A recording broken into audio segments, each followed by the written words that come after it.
ሰላም ሰላም ውድ የጭምጭምታ ሚዲያ ቤተሰቦች እንዴት ናችሁ? ዛሬ እንግዲህ ከዚህ በፊት ቻናላችን መጀመሪያ ስናስተዋውቅ እንደተናገር ነው ለእናንተ አሪፍ መጽሐፎች እንድታነቧቸው መጠቆም አብረን እናነባለን ማለት ነው። ያ ነው ፕሮግራማችን የነበረው። እንግዲህ በአንዳንድ ምክንያት ስላልተመቸን የተለያዩ ፕሮግራሞችን እየቀላቀልን ነው ስንልክ ነበር ነው። እንግዲህ ከዚህ በኋላ በአዲስ ከሳምንት እስከ ሳምንት አንድ መጽሐፍ ዋን ዊክ ዋን ቡክ በአንድ ሳምንት አንድ መጽሐፍ የሚል ፕሮግራም ሐሙስ አሪፍ መጽሐፎችን ወደ እናንተ ይዘንላችሁ እንቀርባለን ማለት ነው። ታዲያ አብረን እናነባቸዋለን ማለት ነው። ማንበብ ሙሉ ሰው ያደርጋል ሌላ ደኛ ቅርሰው።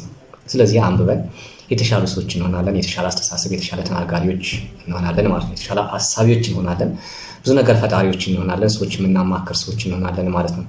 ስለዚህ በሳምንት አንድ መጽሐፍ እናነባለን ማለት ነው። በተለይ ደግሞ እኛ ሀገር አሁን ላይ ነገሮች በጣም ከባድ ሆነዋል፣ አስቸጋሪ ናቸው። ብዙ ነገር ሰልፍ ነው፣ ግፊ ነው፣ ያስቸግራል ብዙ ነገራችን እና እስኪ በዚህ ሰዓት ደግሞ ያው መጽሐፎችን እያነበብን ቀለል ማድረግ መቻል አለብን። ወይ ልክ እንደዚህም እንኳን አለ።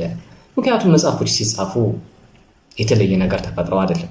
ልብ ወለድም ቢሆኑ በራሳችን በዛ ዘመን ያለን ማህበረሰብ ገጽታ ነው የሚገልጹትና ከዛ ውስጥ የሆነ ገጸ ባህሪ እኛ ቤት አለ፣ የሆነ ገጸ ባህሪ ደግሞ ያው ጎረቤታችን ላይ አለና ያንን ህይወት ስለሆነ ብዙ ነገር የምንማርባቸው ናቸው መጽሐፍ ስናነብ ማለት ነው። ስለዚህ አሁንም ያው ቅድም እንዳልነው ማንበብ ሙሉ ሰው ያደርጋል ያለ በሳምንት አንድ መጽሐፍ እናነባለን። እኛ ደግሞ አሪፍ መጽሐፎችን ከሀገር ውስጥም ይሁን ከውጭ የተተረጎሙ ቆየት ያሉም ይሁን አዳዲስ መጽሐፎችን በየሳምንቱ ወደ እናንተ እናደርስላችኋለን ማለት ነው። አብረን እናነባለን። ለቻናላችን አዲስ ከሆናችሁ ላይክ፣ ሼር፣ ሰብስክራይብ አድርጉን። ሀሳብ አስተያየት ሲኖራችሁ ኮሜንት ጋር አስቀምጡልን። እናንተ ያነበባችሁት መጽሐፍ በጣም አሪፍ የምትሉት ለጀማሪ የሚሆን ለወጣቶች የሚሆን ለዚህ ጊዜ የሚሆን የምትሉት መጽሐፍ ካለ ደግሞ ከታች ሊንክ አስቀምጡልን፣ ጻፉልን። ወደ ሚዲያ አብረን የምናዋጣው የሚሆንና አብረን የምናነበው ይሆናል ማለት ነው። ስለዚህ እንግዲህ ዛሬ ወደ እናንተ ለጠቆማችሁ የፈለጉት መጽሐፍ ምንድነው? የአናን ማስታወሻ ነው። የአናን ማስታወሻ ወደ እናንተ ዛሬ እናነባለን ማለት ነው። እንግዲህ አና ማለት ማናት ከተባለ 15 ዓመት ከ9 ወር እዚህ ምድር ላይ የቆየች አይሁድ፣ ከዛስ ከ6 ሚሊዮን አይሁዳውያን ጋር አብራ የሞተች መስዋዕት የሆነች ግን በአንዲት በዛች በአስጨናቂ ከነዛ 15 ዓመቶች ውስጥ አስጨናቂ ሆና በጭንቀት ባሳለፈቻቸው 2 ዓመታት ውስጥ የጻፈቻት ዲያሪ በዓለም ላይ ጂኔስ ቡክ ላይ እንድትመዘገብ ያደረጋት፣ ከታላላቅ ሰዎች ከነ አንስታይን ተርታ እንድትሰለፍ ያደረጋት ትልቅ ስራ የሰራችበት ጊዜ ነበር። እንግዲህ እኛ ምድር ውስጥ ስኖር ብዙ ዘመን መቆየት ላይኖርብን ይችላል፣ የሆነ ታሪክ ለመስራት ማለት ነው። የተለየ ቦታም መኖር ላይ ይጠበቅብን ይችላል። ብዙ የሆነ ኢንስትሩመንትም ላያስፈልገን ይችላል። ብዙ አጨብጫቢ ከኋላና ከፊት ሊሰለፍልን ማሰለፍም ላይኖርብን ይችላል ማለት ነው። አና ብዙ ነገር ታስተምረናለች። እውነት ለመናገር ጽናትን፣ ብርታትን፣ ራስን ፈልጎ ማግኘትን፣ ስሜትን በነፃነት መግለጽን፣ የዓለም ኃላፊ እንደሆነ መረዳትን፣ ነገ ከኛ ቀጥሎ የሆነ ታሪክ የሚቀር እንደሆነም እንድንረዳ ያደርገናል ማለት ነው። ስለዚህ እንግዲህ ህፃኗ አና የ15 ዓመቷ ልጃገረድ በጻፈችው ዲያሪ ዓለም ውስጥ ከ50 በላይ ቋንቋዎች ተተርጉሟል። በብዙ ሚሊዮን ኮፒዎች ተሽጦ ጂኒየስ ቡክ ላይ ለመስፈር የበቃ በጣም ትልቅ የሆነ መጽሐፍ ነው ማለት ነው። እንግዲህ የአና ማስታወሻ እንግዲህ ልብ ወለድ አይደለም፣ የራሷ የዕለት የሆነ ዲያሪዋ ነው። በእርግጥ የዕለት ዝም ብሎ የሆነ ግልቦሪ አይደለም፣ ዲያሪዋ ጓደኛዋ ነው። እኛ ምድር ውስጥ እዚህ ምድር ላይ ስንኖር የራሳችን የሆነ ሰው ማግኘት በጣም ከባድ ነው፣ በተለይ በዚህ ዘመን ማለት ነው። የራስን ሀሳብ የሚረዳ ከሆይ ቤታው ከሚሰዱ አልፎ ፍሬ የሆነ ነገር ሀሳብ የሚያወራን ሊረዳን የሚችል ሰው ማግኘት በጣም አስቸጋሪ ነው እና እሷም ልክ ይሄ በገጠማት ጊዜ የፈጠረችው ነገር ምንድን ነው? አንደኛ ከራሷ ጋር ነው የተነጋገረችው። ራሷ ጋር ተነጋገረች፣ ራሷን መረመረች፣ ፈተሸች፣ የራሷን ማንነት አገኘች። ብዙ ተናደደች፣ ብዙ ተቆጣች በራሷ። መጨረሻ ላይ ግን ራሷን አገኘች። ራሷን ስታገኘው ምንድን ነው ያደረገችው ታዲያ? ዲያሪዋን አዘጋጀች ማለት ነው። ዲያሪዋ የእሷ የልብ ጓደኛዋ ናት። ሙሉ ሀሳቧን ብዙ ነገሯን ትነግራት ነበረ። ታዲያ ይህ የነገረቻት ነገር ሁሉ እሷ ስትሞት ግን ዛሬ የእሷ ሚስጥር ብቻ የነበረው ሀሳብ ወደዚህ ዓለም መጥቶ ያንን አሰቃቂ ዘመን ቡክ አድርጎ እንዲያሳየን ሆኗል ማለት ነው። እውነት ለመናገር ዛሬም የምንኖርበት ዓለም በራሱ አሰቃቂ የሆነ ዘመን ነው። ራብ ያሰቃየናል፣ ችግር ያሰቃየናል፣ የመኪና ሰልፍ፣ የታክሲ ሰልፍ፣ የዳቦ ሰልፍ፣ ጦርነት፣ ስደት ብዙ ነገር ነው የሚያሰቃየን። እውነት ለመናገር በተለይ እኛ ሀገር ውስጥ አሁን መኖር ከባድ ነው እና እኛም ደግሞ በዚህ አስከፊ ሰዓት ውስጥ አሰቃቂ በሆነ ጊዜ ውስጥ ስናሳልፍ ምን እየሰራ ነው ማሳለፍ ያለብን? ዝም ብለን ብቻ ቲክቶክ ላይ ስንስቅ ጊዜያችንን እንጨርሰው ይምሽብን፣ ወይንስ ጊዜው ሳይመሽ ያው ሞት እንደሆነ አይቀርም ቤትም ይሁን ቤት እንሞታለን የሆነ ሰዓት እና ሳንሞት ታሪካችንን እንስራ ወይንስ የትኛው ይሻላል? መልሱን ለእናንተ ልተውና እኔ ግን የአናን ዲያሪ እናነባለን። ከዛ በኋላ ለራሳችን ብዙ ጥያቄዎች እንጠይቃለን። ለነዛ መልሶች እንሰራለን። ለጥያቄዎቻችን መልስ የሚሆነው ደግሞ አፕላይ የምናደርገው እኛ የምንሰራው ስራ ነው ማለት ነው። ነገ ከኛ በኋላ የሚመጣ ትውልድ ይሄ አሁን የምንጠላውን ህይወት ደግሞ እንዳያይ በቂ ማብቂያው መጨረሻው እኛ ጋር ብቻ እንዲሆን እንኳ ቢያንስ ማስተማሪያ የሆነ ነገር እንድንሰራ እንድንጽፍ እድል ይፈጥርልናል ማለት ነው። ታዲያ እንግዲህ አሁንም በድጋሚ ለቻናላችን አዲስ ከሆናችሁ ላይክ፣ ሼር፣ ሰብስክራይብ አድርጎን ሀሳብ አስተያየት ኖራችሁ ኮሜንት ጋር አስቀምጡልን። ጭምጭምታ ሚዲያ ጭምጭምታ መጽሐፍ በየሳምንቱ አንድ መጽሐፍ ወደ እናንተ እንጠቁማለን ማለት ነው። መነበብ ያለበት የአና ማስታወሻ። ስለ አና ብዙ ሰዎች ተናግረዋል።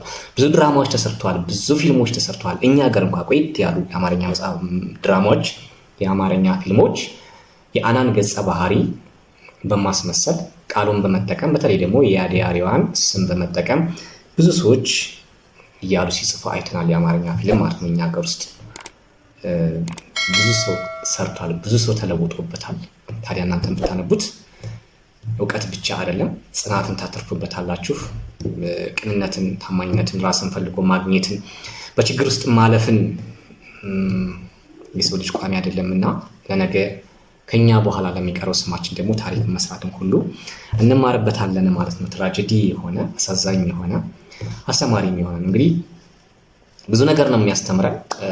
አንዱ ደግሞ ምንድነው ሁለተኛው የዓለም ጦርነት ውስጥ ሁለት መጽሐፎች ናቸው እንግዲህ ከዛ ጦርነት በኋላ ወደዚህ ዓለም የመጡት ማለት ነው። አንደኛው የሂትለር መጽሐፍ ነው የኔ ትግል ወይም የኔ ተጋድሎ የሚል መጽሐፍ እና ሌላኛው ደግሞ የአና ማስታወሻ የአና ዲያሪ ነው። እንግዲህ አንድ ገዳይ ስለ ሰው ጭካኔ፣ ስለ ሰው ልጅ ያለው ጥላቻ የሚገልጽ በጣም አስፈሪ የሆነ መጽሐፍ እና የአንዲት የ15 ዓመት ልጃገረድ አሳዛኝ ከሞት ለማምለጥ በሚደረግ ስቃይ ግፊ ውስጥ የጻፈችው የግል ማስታወሻ ነው። እንግዲህ ወደ ዓለም የመጣው በደረጃ በውድድር ደረጃ የአና ዲያሪ በጣም የአና ማስታወሻ እንግዲህ በዓለም ላይ በጣም ከፍተኛ ሆኖ ጂኒስ ቡክ ላይ ሰፍሯል ማለት ነው። ሁሌም ጥሩ ነገር አሸናፊ ነው። ሁሌም ቅን ነገር አሸናፊ ነው። እኛም በህይወታችን ቅኖች መሆን መቻል አለብን።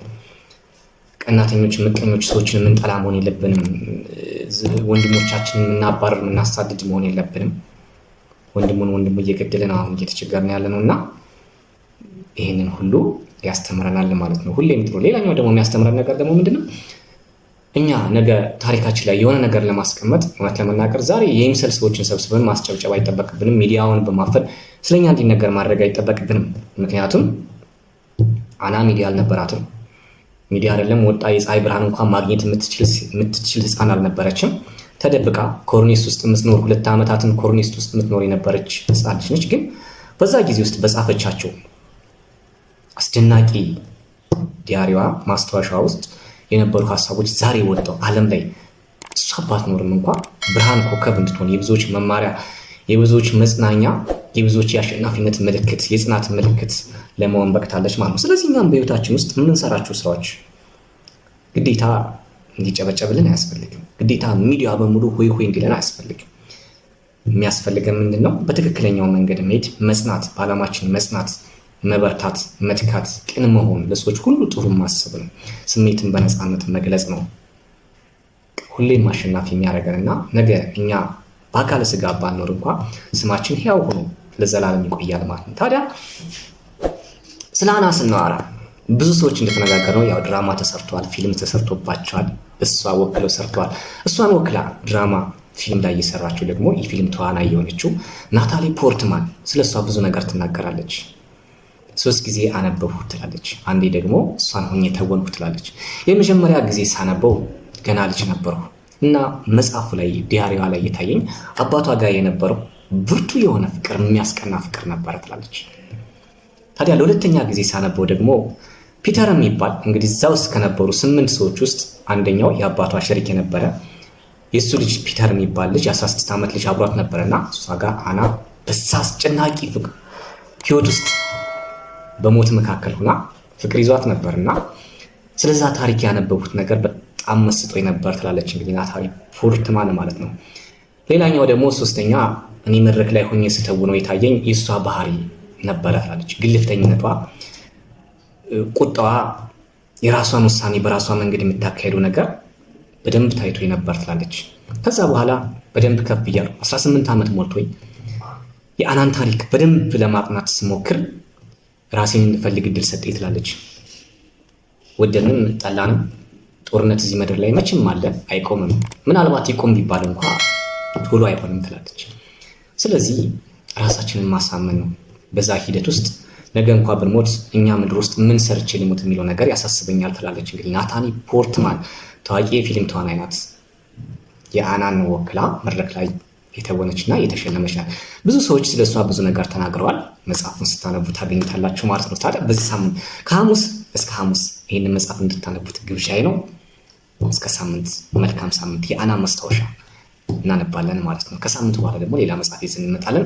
አሁንም በድጋሚ ቻናላችን ላይክ፣ ሼር፣ ሰብስክራይብ አድርጉልን። ሀሳብ አስተያየት ሲኖራችሁ ኮሜንት ጋር አስቀምጡልን። ያነበባችሁት መጽሐፍ ሲኖር ለሰዎች ይጠቅማል የሚለውን ጊዜ አስቀምጡልን። ቁጭ ብለን ዝም ብለን ብቻ እንዲህ ቲክቶክ መስታወት እያገላበጥን ብቻ ቲክቶክ ላይ እየሳቅና እድሜያችንን ቀናችንን ከሚጨልም እስኪ እናንብብ። ጎበዝ ማንበብ መቻል አለብን። በጣም ማንበብ መቻል አለብን። ብዙ ሰዎች ብዙ ነገር ሳናውቅ እዛ የሆነ ቦታ ላይ ተቀምጦ ብዙ ነገር ያበላሻሉ። ብዙ የሚያውቁ ሰዎች ደግሞ እዛ ታች ሆነው እያሉ ውስጣቸው እያረራልና ልናነብ ይገባል። ነገሮችን በተለያየ ዳይሬክሽን ልናያቸው ይገባል። ብዙ ነገራችን እየጠፋ ነው። ሚዲያ ሴታችንን፣ ባህላችንን፣ ማንነታችንን እያጠፋው ነው። እውነት ለመናገር በዚህ ከቀጠልን ከሆነ ዓመት በኋላ ኢትዮጵያውያን ማለት ምን አይነት ማህበረሰቦች ናቸው ብንባል እንኳ ይሄ ነው ብሎ ለመግለጽ በራሱ አስቸጋሪ የሚሆንበት ዘመን እየመጣ ይመስለኛል፣ በእኔ እይታ ማለት ነው። እና ይሄ እንዳይሆን ልናነብ ይገባል። እስከ ሳምንት ቸርን ሰንብት። የአናን ማስታወሻ በዚህ ሳምንት ከሐሙስ እስከ ሐሙስ እናነባለን። ሳምንት ሌላ መጽሐፍ ይዤላችሁ እመጣለሁ። መልካም ጊዜ። ላይክ፣ ሼር፣ ሰብስክራይብ ማድረግ እንዳትረሱ። አሁንም አብራችሁን ስለመቆያችሁ እናመሰግናለን። ጭምጭምታ መጽሐፍ ዋን ዊክ ዋን ቡክ፣ በአንድ ሳምንት አንድ መጽሐፍ እናነባለን። ማንበብ ሙሉ ሰው ያደርጋል ይላል የኛ ቀርሰው።